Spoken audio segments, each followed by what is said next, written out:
Hello, welcome to the first podcast. Thank you. The Sold by Platt podcast. Yeah, of course. I'm here with my managing broker / mom, Rachel.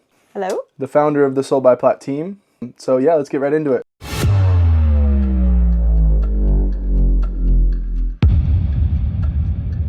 What originally brought you to Yelm? Us to Yelm. Well, we were living in Kentucky and your dad was in the military and he came down on orders for Washington. That's what brought us here. The military. You hopped on an app or something and found a house? Actually, the internet was very new, but I did get online and find our house. Not built yet. So, rolled the dice. Never been here before. Didn't see the area. Didn't know the area. Yeah. Literally rolled the dice and bought it while we were still living in Kentucky. Yeah, and I've heard back then, before we got into the business, the agents just had like a Rolodex or a little book that they'd have with all the houses on it. And they'd be like, all right, which one do you want? Open it up. Right, yep. Do it. A little different back then. Yeah. So now tell us, what business are you in now and how did you get into it? What did you start with as well? So when you guys were growing up, your three other brothers, I was basically a full-time mom. I wanted to contribute, so I started small and I had a t-shirt / vinyl cutting business, like signs, banners, stuff like that. All of our Little League teams. Yep. She'd make our Diamondbacks sweatshirts and t-shirts, all the merch that you'd normally get. She would do that. And was only banking, what, like $5 a t-shirt? I think probably $5, $10. I thought I was hot stuff, making $10 a t-shirt. But it was crazy because you had 4 boys who were all in football, baseball, track, soccer, anything you can think of. We were probably doing it or eventually did it. Yep. So they kept you pretty busy, but you were able to stay home and work and be a mom as well to us, which we are eternally grateful for. I think it paid off. Mm-hmm. The jury's still out, but... So now we're in Yelm. What do you particularly like about living in Yelm and conducting business in Yelm?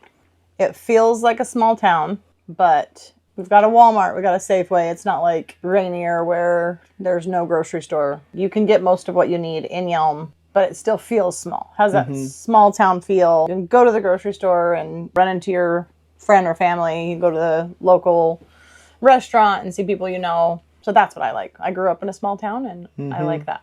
Yeah, and especially with us doing all the sports and everything, you're able to make lots of friends with other parents whose kids had similar interests. So yeah, a great community here in Yelm. Yep. Tell us, how long have you been in real estate? I got my license in 2016. It was just before your dad retired from the military. And I thought, okay, I've been a stay-at-home mom. You guys are finally getting to the age where you don't have to be watched over all the time or, drive you to every practice or game. So I thought, okay, let me do this. So I started studying and got my license and fell in love. Loved it.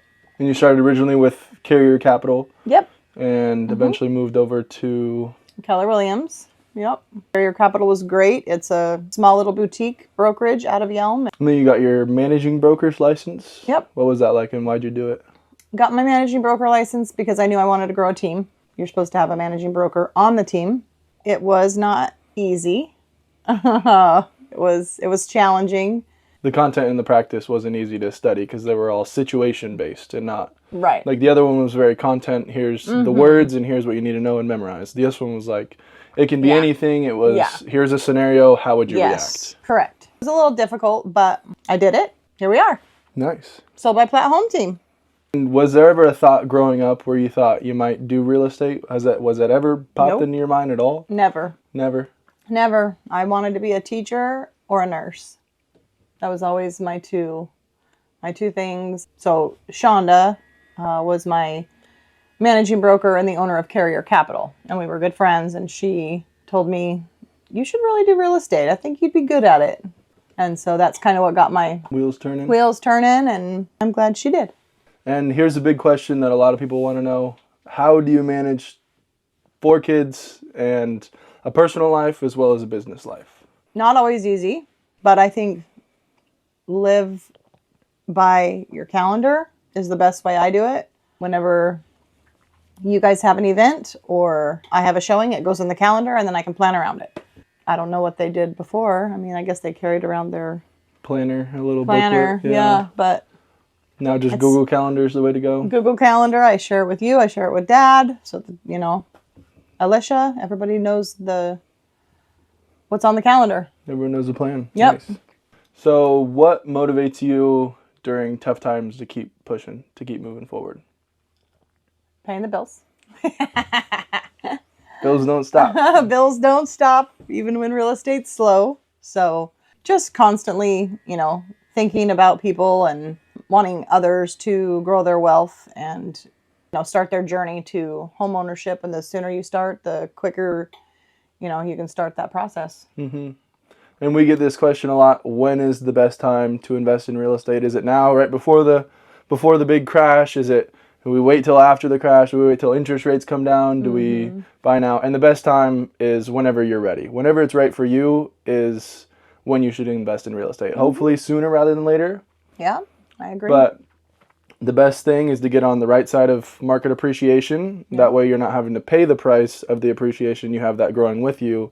So then eventually when you want to upgrade your home, you start with a small home and you can slowly upgrade and get a bigger house and get a bigger house and keep building equity. Yep, I agree. Okay, if you had to give 21-year-old Rachel Okay. advice, what would you tell her? I think I would say be patient.